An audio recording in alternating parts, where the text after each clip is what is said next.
Choisi par le patronat pour succéder à François Sérac. Assemblée nationale, discussion du budget du ministère de l'Intérieur, priorité à la sécurité, affirme Gaston Defferre. Moscou, les difficultés économiques de l'URSS exposées au Soviet suprême.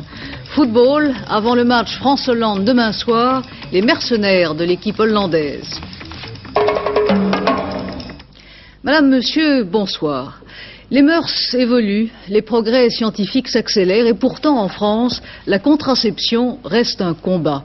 Un combat que le mouvement français pour le planning familial mène depuis 25 ans et auquel le ministre des Droits de la Femme, Madame Yvette Roudy, veut donner un nouvel élan. Une campagne nationale d'information sur la contraception va être lancée dans tout le pays pour convaincre les femmes et les hommes qu'il vaut mieux prévenir que subir ou recourir aux moyens extrêmes, l'avortement.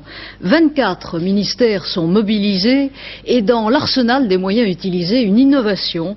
Pour la première fois en France, il suffisait d'y penser, une publicité que vous verrez désormais à la télévision. Une publicité pas comme les autres, il faut le souligner, elle n'est pas faite pour vendre la pilule, mais elle concerne notre santé et notre liberté. La voici. Oh non, côté enfant, j'ai ce qu'il me faut. Un de plus, franchement, ce serait trop. Nous, on va peut-être se marier, mais on veut d'abord vivre à deux. Moi, un enfant, je viens d'en avoir un. Alors j'attends un peu.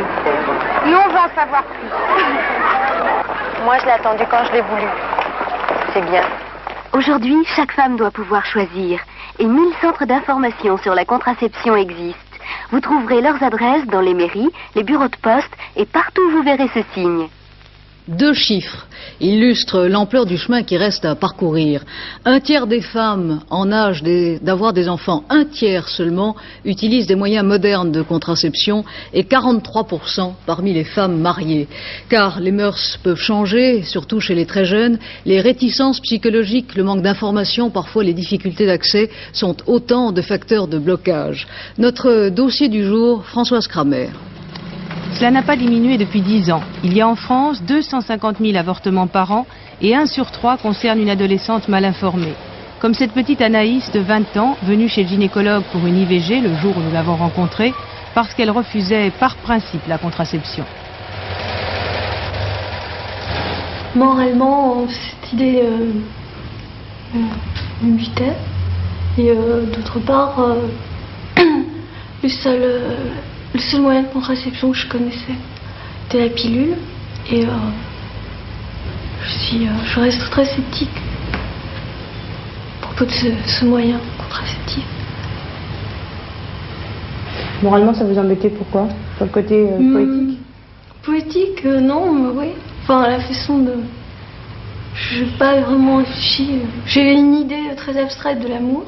Et pour moi, il fallait pas... C'était quelque chose qui était contraire à l'amour. De prendre un contraceptif. Et sur la pilule, vous aviez lu des choses désagréables ou pourquoi? Dans ma famille, on en disait plutôt du mal. Et j'ai un grand-père médecin qui a une grande influence sur toute la famille, qui était formellement opposé à ce contraceptif. Tout le monde n'a pas un grand-père médecin, mais nombreuses sont malgré tout celles qui, un jour ou l'autre, se sont heurtées en matière de contraception au scepticisme, voire à l'hostilité du corps médical. Les manifs ou autres démonstrations n'ont en fait que très superficiellement fait évoluer les choses, mais cela s'explique. Les blocages qui viennent de la part des femmes sont dus probablement à une information négative. Au niveau du vocabulaire, par exemple, la pilule ou les pilules, c'est une traduction littérale d'un mot anglais.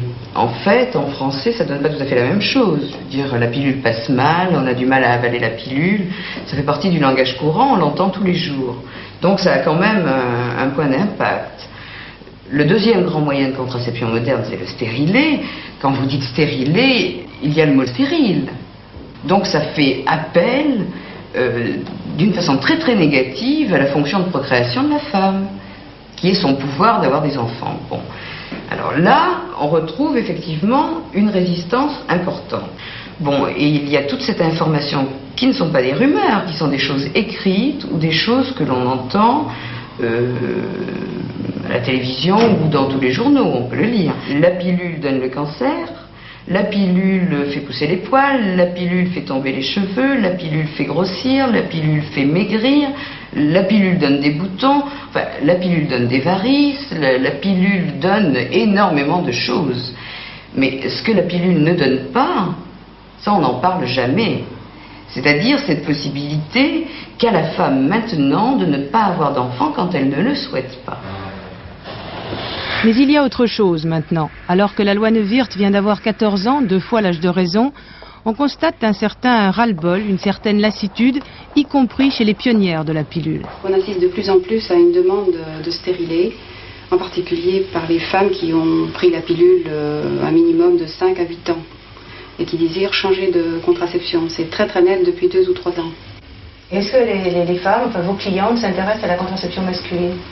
Alors c'est une question qui est de plus en plus souvent posée, en particulier lorsque les femmes sont un petit peu lasses de prendre la pilule. Elles demandent assez facilement, mais n'existe-t-il encore rien pour les hommes, d'un air un petit peu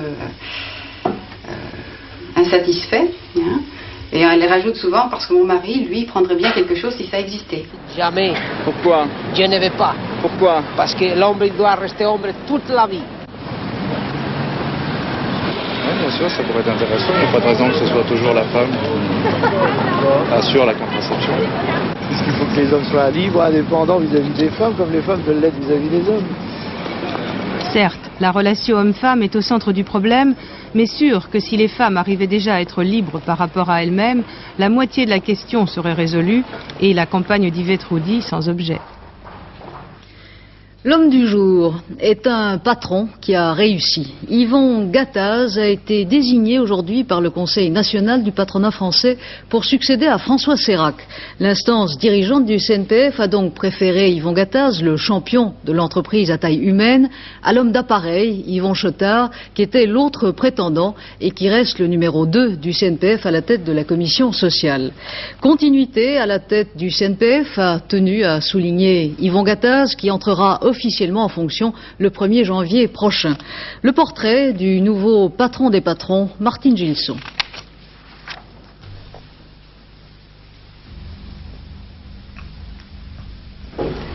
Radial, à Rosny-sous-Bois, le siège social du 3e producteur mondial de composants électroniques. Le fief d'Yvon Gattaz, 56 ans. Un patron de choc, fils d'artiste peintre et sportif. À moins d'un coup de théâtre, c'est lui qui succédera le 1er janvier prochain à François Sérac. Le patronat, aujourd'hui, l'a préféré à Yvon Chotard. J'ai peut-être eu, moi, la chance d'être un homme un peu plus neuf que lui. Et vous savez, quand on est un homme neuf, on croit peut-être qu'on a toutes les qualités. Nos défauts apparaîtront peut-être plus tard. Vous nous aviez dit tout à l'heure, pourtant, que la grande majorité du CNPF souhaitait le changement. C'est vrai, il y a un désir de changement très important et peut-être même incoercible.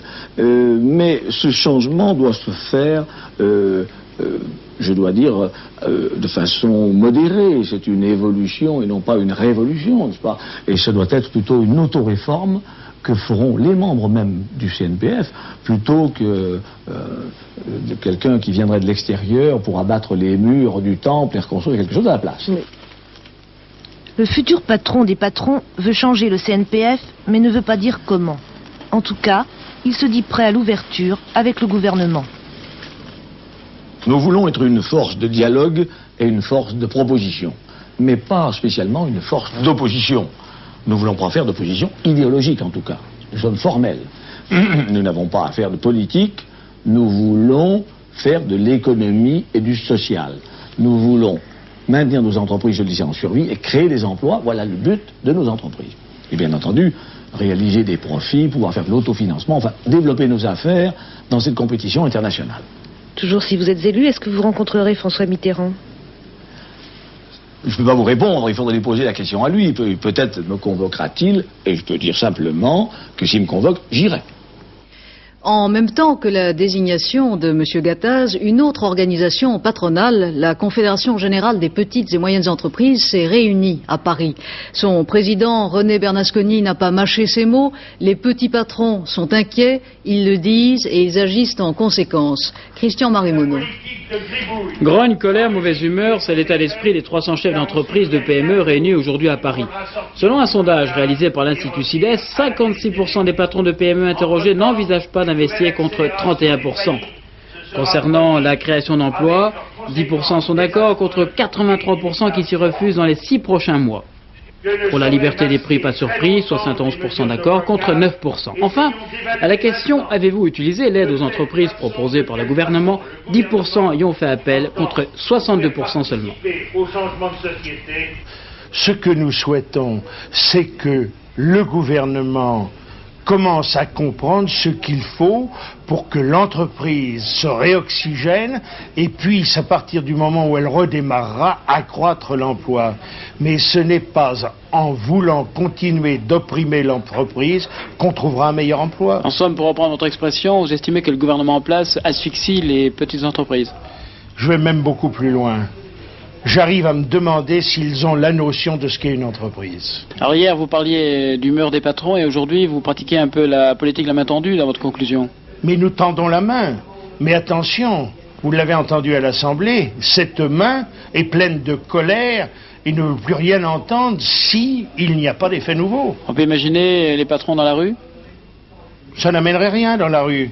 Mais ce qui serait plus redoutable, c'est que l'on trouve les patrons la main en train de fermer la porte. Durcissement donc du côté des petits patrons, changement d'homme sinon de cap au CNPF et puis cette interview de François Sérac au Quotidien de Paris avec cette phrase « La situation en France est beaucoup plus grave qu'en 1936 ». Les dirigeants d'entreprises se rebuffent devant la politique d'un gouvernement qui veut les convaincre d'investir et d'embaucher, mais aussi un gouvernement qui nationalise, qui alourdit les charges sociales, qui donne plus de droits aux syndicats. Entre ces arguments qui sont ceux des patrons et la doctrine du gouvernement, le courant, comme on dit, ne passe pas. Alors est-ce que l'arrivée d'Yvon Gattaz peut changer les choses, Philippe Sassier? Écoutez, la prochaine élection d'Yvon Gattaz à la présidence du CNPF signifie essentiellement 3 choses. D'abord, vous l'avez déjà dit, à Yvon Chotard, homme d'appareil, marqué par des années de négociations parfois assez difficiles avec les syndicats, eh bien les dirigeants du CNPF ont préféré un homme neuf. Deuxièmement, Yvon Gattaz est un homme de terrain qui a réussi, on pourrait même dire qui a très bien réussi, à la tête d'une entreprise moyenne. Il a tout de suite ouvert la porte au dialogue sur un ton modéré qui tranche avec les déclarations de ces derniers jours. Enfin, ce choix marque un recentrage du CNPF à l'égard des entreprises moyennes qui jusqu'à présent étaient un petit peu négligées, tandis que les grandes vont perdre un petit peu de leur influence à la suite des nationalisations. On a beaucoup dit qu'Yvon Gattaz était le candidat préféré de l'Élysée. Oui, ça s'est effectivement beaucoup dit, mais là, aucune supposition ne vient étayer une telle, aucune confirmation ne vient étayer une telle supposition. Mais en tout cas, le gouvernement est, semble-t-il, pas mécontent de voir arriver cet homme neuf qui, dans une conjoncture économique difficile et dans un climat nouveau pour le patronat, aura à discuter avec les pouvoirs publics et des problèmes de l'emploi et de relations humaines à l'intérieur des entreprises. Jean Roux, le ministre du Travail, a du reste déclaré, je le cite, Yvon Gattaz est un partenaire qui peut apporter une vision nouvelle sur un certain nombre de problèmes et le ministre évoque le patronat comme un partenaire social privilégié qu'il sera désormais avec les autres partenaires syndicaux. Donc plutôt la main tendue, alors est-ce que c'est un signe d'accalmie? Là, il faut un petit peu attendre parce que entre gouvernement et patronat, le fossé est quand même assez grand, il y a beaucoup de blessures à penser, mais Yvon Gattaz, qui se définit comme un réformateur modéré, ne veut pas ouvrir les hostilités pour des raisons politiques, mais il combattra, a-t-il dit, les décisions contraires à la mission des entreprises. Mais rappelez-vous, Christine, en 1978, après l'échec de la gauche aux élections, eh bien, la CFDT, pour tenir compte des nouvelles donnes politiques, avait décidé son recentrage. Aujourd'hui, il n'est pas interdit de penser que certains patrons pourraient bien décider d'abandonner les charmes un petit peu, plutôt les délices enivrants mais dangereux des joutes oratoires pour le charme plus discret de la réelle politique, c'est-à-dire du pragmatisme économique et social. Cela signifie que l'élection d'Yvon Gattaz est une affaire à suivre. Merci Philippe. Une rumeur qui semble se confirmer. Le nouveau patron de la Banque de Paris et des Pays-Bas, une fois que la nationalisation du groupe sera effective, serait Jean-Yves Abraire, directeur du Trésor depuis 3 ans. Deux signes de détente sur le front social. À Tarbes, le personnel des usines Serravert, occupé par des militants CGT depuis 1 mois et demi. Le personnel a voté aujourd'hui pour la reprise du travail. Dans les musées nationaux, fin du mouvement de grève déclenché vendredi par le syndicat FO après accord avec le ministère de la Culture. Une vingtaine de journalistes vont sans doute devoir chercher un emploi, une dizaine d'autres partiraient à la retraite anticipée. L'Humanité et l'Humanité Dimanche ont de graves difficultés financières et devraient donc se séparer d'un certain nombre de confrères. On n'avait jamais vu cela dans les tribunes du Palais Bourbon. Michel Piccoli, Françoise Giroud, Lucien Baudard, Alain Resnais, Nicole Garcia et bien sûr Roger Hanin, ils étaient tous là cet après-midi pour soutenir le ministre de la Culture, Jacques Lang, qui venait exposer son budget. Le ministre de l'Intérieur, Gaston Defferre, n'a pas eu droit à une telle tribune, lui, ce matin. La sécurité des Français est la priorité des priorités et il faut faire confiance à la police, a dit en substance M. Defferre. Du Palais Bourbon, Daniel Brem.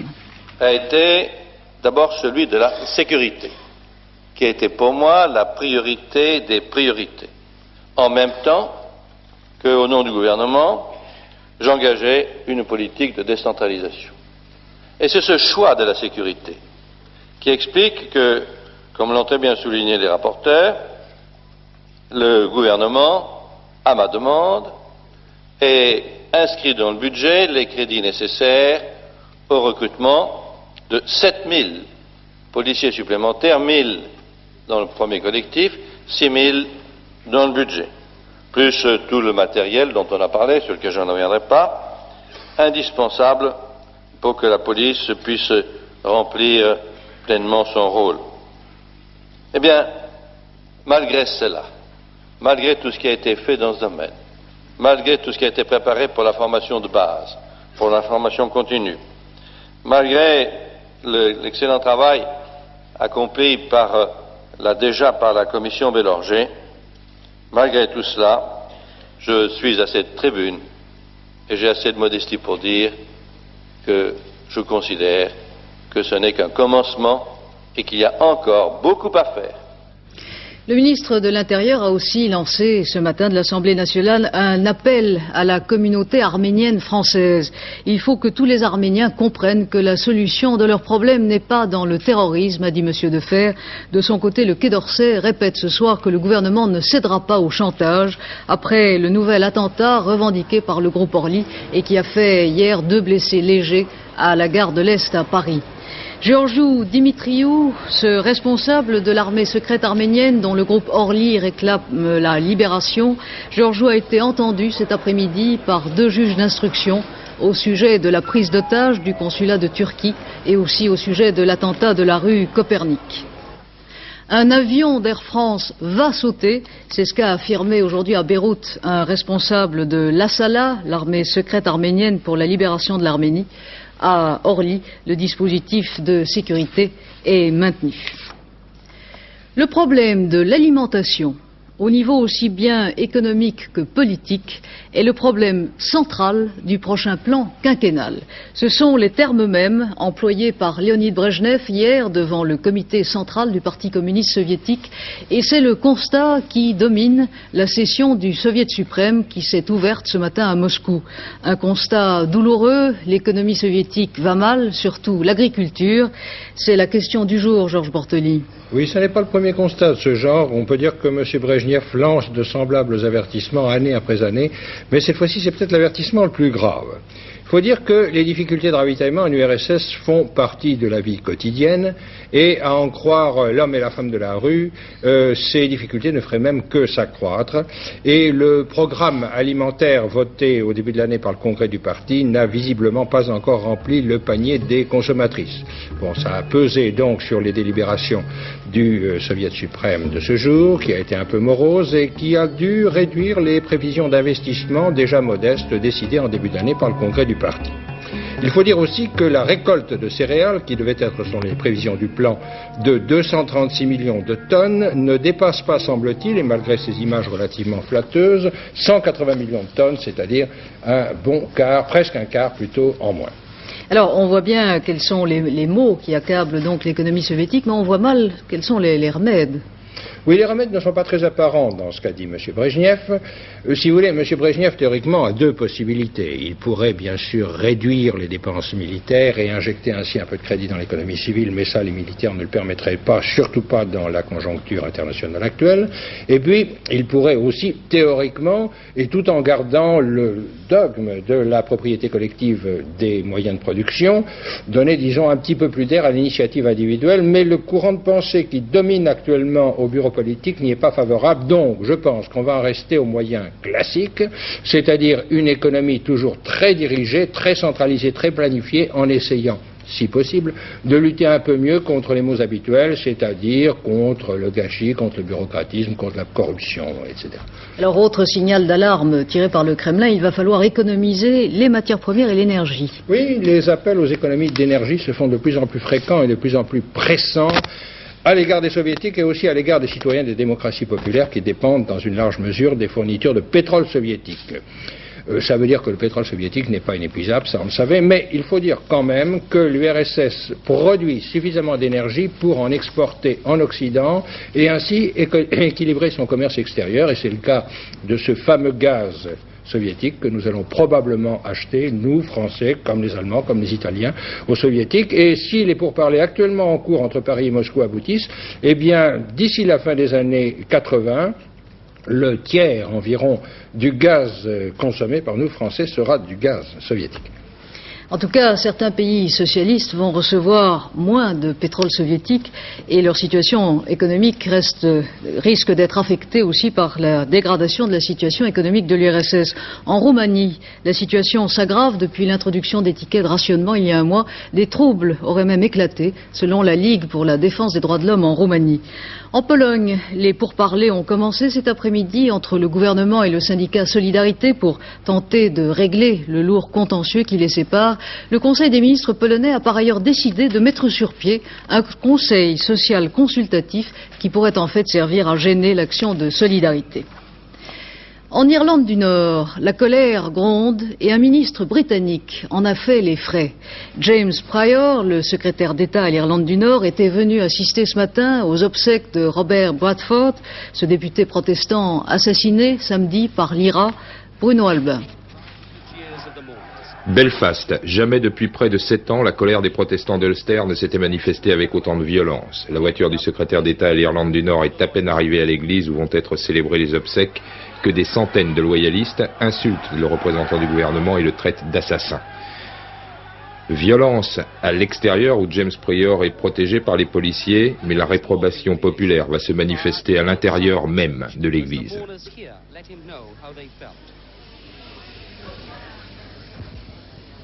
Avant que ne commence la cérémonie, le chef de file des extrémistes protestants, le pasteur Ian Paisley, a publiquement ordonné au secrétaire d'État de rentrer chez lui. C'est le même pasteur Paisley qui, a quelques instants auparavant, invitait la population protestante à boycotter l'administration pour rendre la province ingouvernable. Une décision qui fera peser un danger supplémentaire sur la vie d'innocents, a répondu de Londres le Premier ministre Mme Thatcher. Mais la colère des protestants s'est manifestée toute la journée. Arrêt de travail, rassemblements organisés devant les monuments aux morts pour protester contre la politique de Londres, responsable, selon les loyalistes, de l'insécurité en Ulster.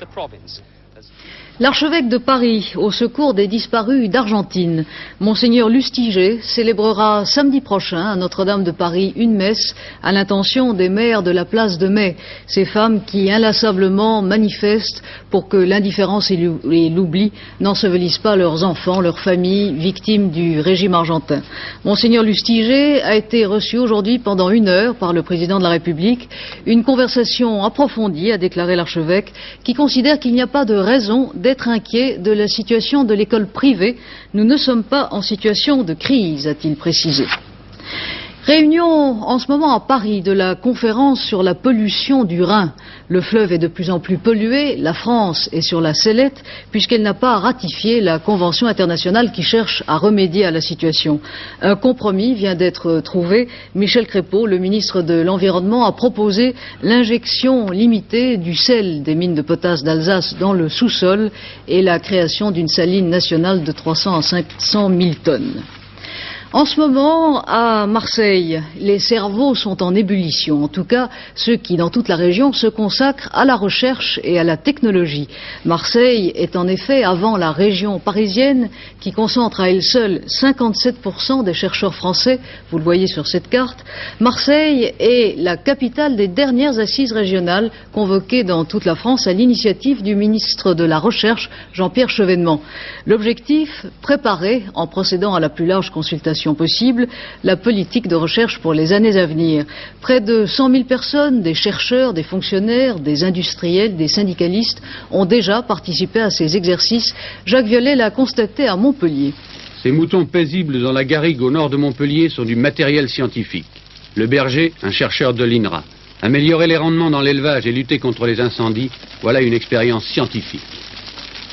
Alors nous avons entrepris depuis 1974 d'introduire des moutons en garrigue dans un système d'exploitation différent de la région, mettant des animaux derrière grillage, derrière clôture, et nous avons mis des charges de 5 moutons hectares. La moyenne en général est de même pas un mouton hectare dans la région. Au-delà de ce cas précis, est-ce que la science et ses chercheurs, son savoir et leur savoir-faire, peut se mettre au niveau des besoins des industriels et des agriculteurs et plus largement du public? Qui doit faire les premiers pas? C'est un vieux débat et chacun a ses bonnes raisons d'ignorer l'autre. À Montpellier et dans la région, un chercheur n'est pas une bête curieuse. Dans le domaine de la vigne, secteur sensible s'il en est, on connaît l'existence des chercheurs, même si l'on reste un peu réservé. J'en ai entendu parler, puisqu'ils nous aident passablement dans la recherche des produits phytosanitaires, ou pour le désherbant, ou pour la mécanisation actuelle, ce qui nous arrange pas mal. Mais il faut quand même les laisser venir un peu et ne pas toujours les suivre, parce qu'on n'irait peut-être pas loin, parce qu'ils sont surtout théoriques. Coopération plus intéressante encore, celle entre des chercheurs et une distillerie coopérative. Nous savions qu'il y avait dans la peau du raisin rouge une grande partie de la matière colorante qui n'est pas récupérée dans le vin. Et devant les besoins de l'industrie agroalimentaire en colorant naturel, pour remplacer les colorants de synthèse qui à l'heure actuelle sont de plus en plus décriés, nous avons pensé qu'il fallait dans un premier temps faire de la recherche à la base avec les chercheurs pour approfondir nos connaissances sur ces piments de raisin. Tous ces exemples de recherche et leurs applications, comme ici en Languedoc-Roussillon, illustrent la contribution des régions pour définir une nouvelle politique de la recherche d'ici à 1985. Tous les domaines sont concernés. L'eau par le soleil, technique de pointe s'il en est, au service de l'agriculture. Les décisions de la recherche sont prises partout en France et à tous les niveaux. C'est un grand débat d'idées auquel participent en ce moment plus de 100 000 personnes. Football, c'est dans 24 heures, très exactement, que l'équipe de France fera sa rentrée au Parc des Princes pour affronter l'équipe de Hollande et se qualifier peut-être pour la Coupe du Monde. C'est sûr maintenant, Jean Tigana ne jouera pas demain, c'est le Sochalien Bernard Gengini qui le remplacera. Mais il faut aussi s'intéresser aux Hollandais et notamment à ces 5 joueurs rapatriés pour l'occasion et qui, à l'exemple de Johan Cruyff, gagnent beaucoup d'argent à l'étranger. Ces 5 mercenaires du foot, Lionel Chamoulot vous les présente. Wout Krol, le capitaine, libéraux, 32 ans, 80e sélection, 3 fois champion d'Europe avec l'Ajax d'Amsterdam, 2 fois finaliste de la Coupe du Monde. Après un court passage au Canada, il joue maintenant à Naples. Johan Niskens, 30 ans, 49 sélections, lui aussi un ancien de l'Ajax. Il est allé rejoindre Cruyff au FC Barcelone avant d'empocher les dollars du New York Cosmos.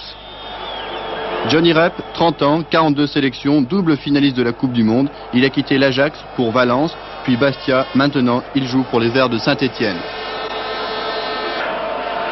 Arnold Muren, milieu de terrain offensif, 30 ans, 6e sélection seulement. Lui aussi, il joue à l'Ajax et même sans être une des vedettes de cette équipe, il a trouvé le moyen de bien se vendre au club anglais d'Ipswich Town. Enfin, Michel van de Corput, 25 ans, 11e sélection, il joue à Turin. Ces 5 mercenaires se retrouvent sous le maillot hollandais sans, paraît-il, de prétention financière. Depuis tous les matchs de qualification, ils n'ont pas parlé d'argent, mais pas du tout. C'est la première fois dans l'histoire hollandaise, je crois. Tout le monde était surpris qu'ils ne parlaient pas d'argent. Alors Effectivement, les joueurs n'ont pas parlé d'argent, peut-être parce que la fédération hollandaise avait pris les devants en promettant une prime de 150 000 francs, 15 millions de centimes à chaque joueur en cas de victoire et donc de qualification. De quoi réaliser l'union sacrée mercredi au Parc des Princes entre les 5 mercenaires et leurs partenaires d'un soir. Je vous le rappelle, le match France-Hollande sera diffusé en direct demain soir sur Antenne 2. Et maintenant le temps, Alain Gillot-Pétré. Le terrain devait être collant demain pour ce match-là. Demain, eh bien, bonne nouvelle, redoux général sur tout le pays. On va dépasser souvent l'après-midi la barre des 10 degrés. Les températures extrêmes relevées à 13h par la météo nationale étaient les suivantes. Minimum 1 degré à Dijon, c'est pas chaud. 20 degrés à Biarritz, c'est pas mal. Et 16 degrés à Rennes, c'est très bien. Demain, eh bien demain, la France sera envahie par un front ondulant. Qu'est-ce que c'est qu'un front ondulant? Eh bien, c'est une masse d'air chaud qui rencontre une masse d'air froid. Il y a des nuages et de la pluie. Et l'ennui, c'est qu'il ondule, il avance comme un serpent. Autant dire que pour la prévision, c'est pas facile. Donc demain, en principe, de la Bretagne au nord du Massif central et à l'Alsace, le temps sera très nuageux avec de faibles pluies. Puis ce mauvais temps se décalera progressivement vers le nord-est pour atteindre ensuite la Normandie, le bassin parisien, le nord et la Lorraine. Au sud d'une ligne Royan-Besançon, là, le temps sera assez beau, là, surtout l'après-midi, après dissipation des brumes matinales. Les températures prévues pour demain. Plus de gelée à l'exception du nord-est où l'on craint un petit peu de verglas demain matin. Vous voyez Strasbourg 0 degrés, mais plus de gelée ailleurs. Et l'après-midi de 8 à 16 degrés, température normale pour la saison. Enfin, notre éphéméride pour demain assez copieux. Mercredi 18 novembre, les heures de coucher et de lever du soleil, ou de lever et de coucher, 8h06, 17h06. C'est le dernier quartier de lune et la fête des Audes.